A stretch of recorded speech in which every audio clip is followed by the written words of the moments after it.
ተላውን ስንቶች ናቸው ሌላ አጀንዳ ይዘው የሚመጡት? ቢያንስ የልጆች አባት ነው እዮዳብ የቲም አሳዳጊ ነው። እህቱ እንኳን ሙታበት ወር አልሆናትም። በማያውቀው ነገር መዘዝ ውስጥ ገባ። የአንድ ቀን ቅጽበት ህይወትህን ሙሉ ነው የምታበላሽበት። ትክክል ያሳዝናል። እኔ በጣም የማይታዩ ሰዎች እኮ ወጥተው ሰይድ እንደዚህ ሆነ እያሉ እየዋሉ ነው። መጀመሪያ እነዛ ሰዎች ነበሩ እንደውም ወደ ፖለቲካ ሊያዞሩት የፈለጉት ምናምን አጀንዳ ሲቀያይሩ የነበሩት ሌሎች ነበሩ። እንደ አንድ ስደተኛቱ ነው እኔ የተሰማኝ ድምጽ እንደሆነላት የሚደረገውን ነገር ገንዘብ እርዳታ ካስፈለገ የገንዘብ እርዳታ አዋጡለት። በቃ እዛ የሚቋቋምበት አራ እንዳታዋጡለት ይበሉ እንደ ገንዘብ ማይዞ ከገባ ይበላል። በድብቅ አርጉለት። አረ ገንዘብ አይፈልግም እሱ እጅና እግሩን ይዞ በሰላም አገሩ ከገባ ሰሚ የባሰ እንትን ይሆንበታል። እኛው ለምሳሌ እሱ ሲገባ ብር ይዞ ከገባ እውነትም ይሄን ብር ከየት አመጣው ደላላ እንትን አድርገ ነው ምናምን ይባላልና አሁንም ልምከራችሁ እውነት ከሆነና ከራሱ አንደበት ነው እውነት መሆኑን ማረጋገጥ አለብን። ገባችሁ? ከራሱ አንደበት ነው የተናገረው። የሚገባ ከሆነ ሰይድ ዝም ብሎ እናንተም እንትን አትበሉ። ከገባ በኋላ መርዳት የምትፈልጉ ሰዎች በሌላ መንገድ ነው እንጂ አሁን እሱ ከእንትኖች ከህገወጥ ደላላዎች አንደኛው ሊስት ላይ የገባው በዱባይ ማለት የማንንም እርዳታ አይፈልግም። ልጁ ለምን አርሶ አይኖርም? ያርሶ አደር የገበሬ ልጅ አይደለ? ሀገሩ ይግባ ይራስ ይኑር። ከዚህ በኋላ خلاص አንዳንዱ ለጊዜ ራሱ አሳልፎ ሰጥቷል ባለማወቅ ወይ ከከተማ ውጭ አሁን እሱ ሲሄድ ከዚህ በፊት ፋኖን ያደራጀው እኔ ነኝ የፋኖ መሪ ነኝ በሚል አስረው ስለነበረ ከዚያ ወጥቷል ይወዳል። በሰው ሀገር ላይ ስትኖር ደግሞ እሱ ስራ አልገባው እንጂ በተለይ አረብ ሀገር ላይ ስንኖር በሰላም ውለን በሰላም ለማደራችን ምንም አይነት ዋስትና የለንም። በቃ ይሄ ልጅ ባለማወቅ አንዳሉ ለጊዜ ተበላ። በቃ ትክክል በጣም ከዚህ በኋላ እኔ ያሳለፈው ነገር ትምህርት ይሆነዋል ብዬ አምናለሁ።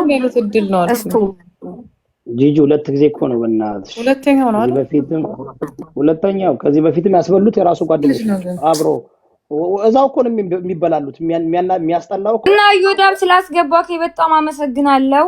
እባክህን በተቻለ ካቅም እንደ አንድ ስደተኛ ወንድምክ ሁለተኛ ፖለቲካ ላይ ምናምን ወጥቻለሁ ብሏል። ሲጀመር እኮ ፖለቲካ ውስጥ አሁን ላይ የለም። ሰይድ ያስበሉት የራሳችን ሰዎች ናቸው። ኦኬ የተሻለ ነገር አስቀምጦለት ነው ብዬ ነው የማምነው። ይሄን ልክ ነው የፈለኩት እኔ ሰይድ እንዳልምን ቁጭ ብዬ 3 ሳምንት ነው 15 ቀን ሙሉ ስከታተል ነበር። ደና ኮይን $1000 እንኳን የሞላ እኔ ብር አለ ሲያገኝ አላየውኝም። ይሄ ተሸክሯል ምናምን የሚባለውን ነገርና ኢትዮጵያ ሲገባ ነገሩ እንድከርበት የምታደርጉትን ነገር ባካችሁን ብታቆሙ አቁሙ ጋይስ። እንደዛ እና ስላስገባክኝ አመሰግናለሁ።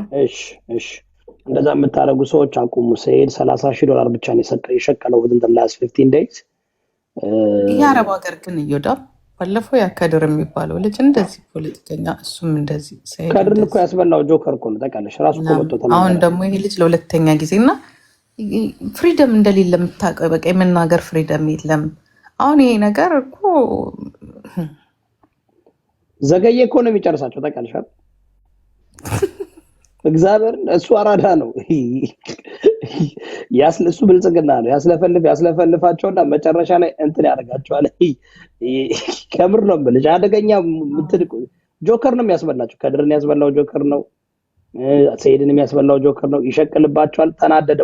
ወደ ሀቢባ ይዞበት ሄደ። እንትኑን ገባሽ? መጀመሪያ በእነሱ እጅ አልነበረ ወደ ሀቢባ ቤት ይዞበት ሄደ። ሰይድ ወረዳ እነዛ ምን መሲም እኮ አሉ ሰሞኑን ስትከሰከሽ አይ ነው እና መሲም ትበላለች። ጠብቂ። መሲማ ችግር አለበት። መሲ እኮ ተከሳለች እኮ እንዴ! መሲማ ከሳ አለባት እኮ። ግን ጆከር ነው የበላው። ለምን ወደ ሀቢባ ቤት ይዞበት ሄደ? ሀቢባ ጋር ተጣልቶ የለ ጆከር መግባት አይችልም ሀቢባ ጋር እና ሰይድ ነው ወደ ሀቢባ ቤት ይዞ ያው በሙስሊም የሚቀራረቡ የለ ሀቡዬ ይኸውልሽ ይጀልሽ መጥቻለሁ አላት። ጆከር ተናደደበት። ያው አስበላ። ዲፖርት ግን እንዳልሆነ እኮ የምታውቀው እኮ 5 ቀን ፈቅደውልኛል አይላል አይደል? 5 ቀን እንትን ነው ይሄ ምንድነው? በቃ በ5 ቀን ሰጠውኛል። በ5 ቀን ውጣ ነው ያሉኝ ነው ያለው። ተመልሶ የመግባት እድል አለው ማለት ነው። ኖ ኖ አይ ጂጂ የጉዳ ባንድ አይደለም፣ መግባት አይችልም። ታፕታፕ አድርጉ ጋይስ አንዴ ሁላችሁም። እሺ ትናንት ተሳስቶ ከፍቶ ታየ ዘገየ። ትናንት ዘገየ እኮ ይታወቅ። የዘገየን ፎቶ ላሳያችሁ እንዴ? ምንም እኮ ምን ዝም ብሎ እሱ እኮ አራዳ እኮ ነው ታውቂያለሽ አይደል?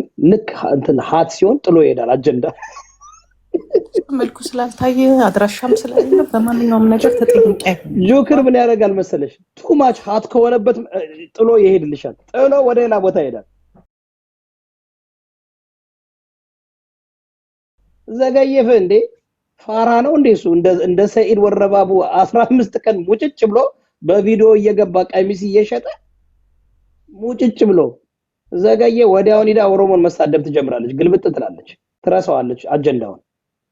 የፈረደው የነዚህ ማህበረሰብ ሎርድ ነው አንቾ ታፕታፕ አድርጉ ጋይስ።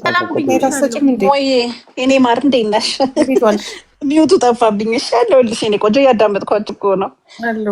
ምን መስጠት እንደምችል አላውቅም። ሰላም ፓስተርዬ፣ እንዴት ነሽ? እንጃ ኢትስ ጀስት እኔ ገምት ነበር እንደዚህ አይነት ነገሮች አሁን እየተመለከቱ ነው ያሉት እና we have to be careful የምናደርገው ነገር እንቅስቃሴ። እዮዳ ቤት እኮ በየቀኑ ነው የሚናገረው፣ በየቀኑ ማስጠንቀቂያ ይሰጣል። አው እየታያችሁ ነው ከአፋችሁ የምታወጡትን ነገር የምታረጉትን እንቅስቃሴያችሁን እያለ እንግዲህ እየተናገረ ነው። በየቀኑ ነው የሚናገረው። እኔ አሁን አይተሽኝ እንደሆነ አላውቅም፣ በጣም ተጠንቅቄ ነው ከአፌ ቃላቶችን ማውጣው አስቤ ማለት ትክክልም ነገር ስናገር ግን በትክክለኛው መንገድ ነው ማስቀመጥ እንጂ ነገሮች we have to be careful no more ይሄ ጆክ የሚባል ነገር የለም። ሶሻል ሚዲያ ብዙ ነገር ውስጥ ይከታል እና guys you have to be careful